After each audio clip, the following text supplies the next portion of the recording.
Today we will talk about an ideology that has spread almost everywhere in the world, feminism. We've always talked about women using the sentences we've been taught so far. Perhaps as women and men, we've not even realised our own ideas and social positions yet. But today, we'll put aside everything we have learned and try to understand and explain the truth. What is feminism? What is it not? Is it necessary? What place does it have in our lives? Does it free women and give them the value they deserve? Is it truly an effective solution to existing problems? I will explain all of this in this video. Feminism is an ideology that needs to be understood correctly. Just like all other ideologies, we can say that it's an attempt to search for the truth. I don't see it as something to judge. I think we must evaluate it objectively and find the truth. Because now we need real insights, not prejudices or unconscious criticism. We'll try to discuss this today.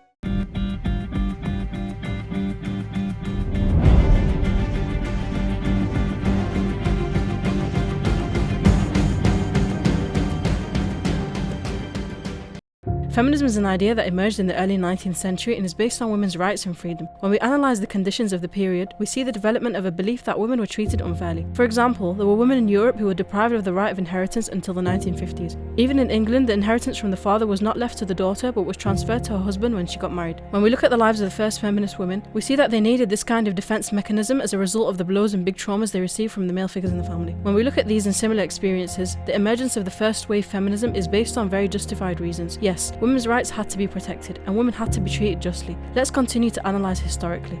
The second wave of feminism emerged with the idea that the family enslaved women and advocated the idea that women should be freed from their family. The concept of family, women being monogamous, living with their husbands, etc., were seen as elements that enslaved women. Women not getting married, being able to live with many partners, and similar situations were considered freedom. In this case, we see that the purpose of setting out was based on justified reasons, but as the process progressed, we see that this innocence decreased a little in popular culture. So what is this feminism we are talking about, and what is it not?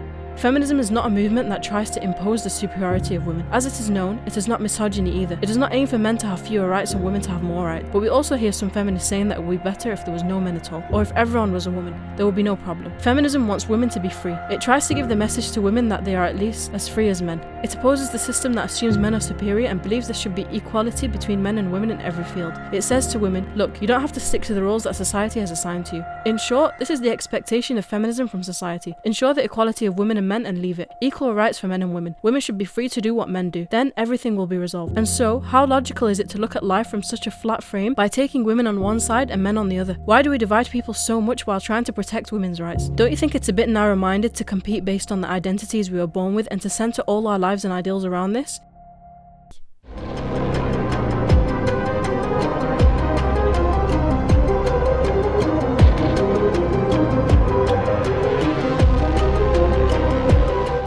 Then stop speaking in the stereotypes we have taught for centuries and consider human beings as just human beings before we start discriminating and competing between men and women. Just like the Islamic method, don't misunderstand. I'm not going to say things like, Islam values women very much, look, we have these rights. I'm talking about seeing women or men as human beings without sexism. Everyone has equal value before Allah. Human beings are more valuable than all other beings. The pros and cons, halal and haram, are evaluated without gender discrimination. The purpose of a man coming into this world and the duties he is responsible for are clear. One must recognize Allah and worship and trust Him. Superiority is only within taqwa. Verses such as, I will not waste the work of any of you. Men and women, I will not waste the work of any labourer. You are all from each other, even support this idea. There are many mistakes about women that do not originate from Islam but from traditions, and these need to be corrected. What constitutes Islamic tradition is the life of the Prophet. In his life, we cannot find any discrimination, injustice, bad words, or treatment towards women in any source of the siyar. There is a great danger in the name of equality between men and women. Women, young and old people, unconsciously fight against this idea, leave their nature aside and enter into a struggle. Guys, there is no equality in any field of life. There is a dynamic of powers unique to different situations. This is the case in the family, at schools and on the bus. We need to bring this into balance and follow a complementary path, not a divisive one. Women and men are not equal both psychologically and biologically, because the female brain and the male brain have different mechanisms. Their way of thinking, emotional management, physical conditions, and even reactions to stress are different. Women do not need to belittle their skills and prove that they can do the jobs that men do. They don't need to show power like, I'm free, I can do whatever I want. For example, why is motherhood belittled by modernity or being a housewife? Have you ever thought about it? Not going into working life, raising a baby, why are these things now seen as simple by society? Yes, of course women do not have to stay at home, raise children or do housework. Of course there should be solidarity and cooperation within the house, but this is not the problem. The problem is the enmity of women against the home. Motherhood is a profession. In my opinion, it's the most important profession in the world. Raising children is a very good business. It's a great responsibility.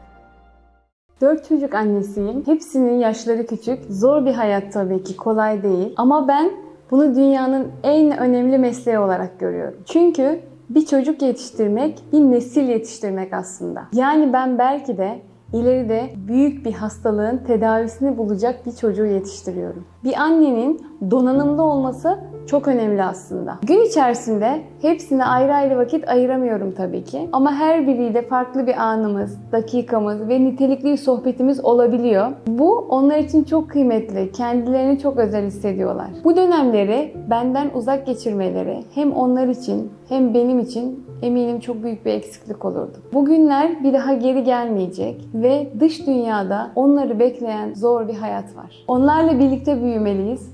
İhtiyaçları olan sevgiyi ve ilgiyi vermeliyiz. Çalışan bir kadın olmadığım için kendimi kötü hissetmiyorum. Çünkü zaten o kadar dolu ve yoğun bir hayatım var ki her gün yeni bir şeyler öğreniyorum. Yeni meşguliyetler ediniyorum ve bu bana kendimi çok yoğun ve dolu dolu hissettiriyor. Sonuç olarak anne olmak da, ev hanımı olmak da dünyanın en zor, en önemli, en güzel mesleklerinden biri. Bunu basitleştirmek ve güçsüzlük olarak algılamak yerine gereken değeri vermemiz ve üzerine yoğunlaşmamız geleceğimiz için daha faydalı olacaktır.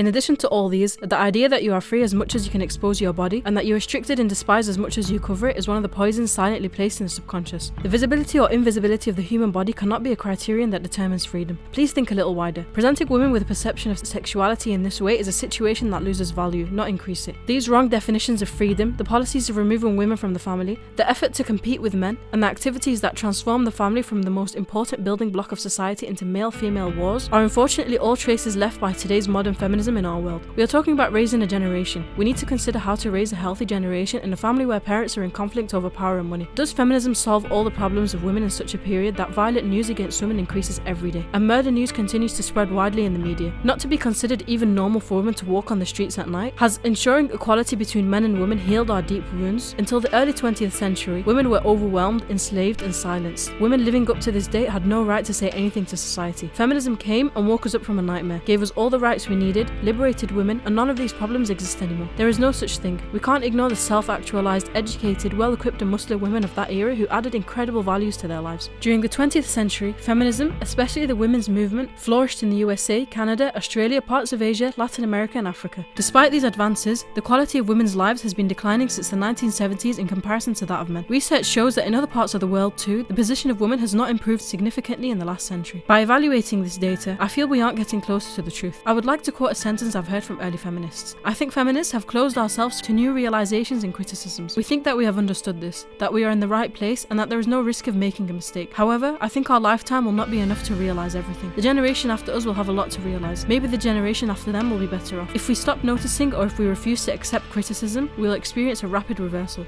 Now, I call on everyone, feminists and non-feminists alike, to realize something new. Let's not pass on to the next generation the ideologies that poison us today. We're all struggling with similar problems. We should move forward by finding constructive and logical solutions, not by turning against each other. Women are more valuable than they are often thought to be. They can overcome everything with knowledge, talent, education, faith, and devotion to Allah, and they do not have to prove this to anyone. Yes, women defend their rights when they need to, and they do not remain silent in the face of injustice, not because they are women, but because they are human beings. As Master Bediüzzaman Zaman said, you cannot see yourself as a hero. Don't let anyone corrupt you or take you away from your home and identity, because the future of the world is in your hands.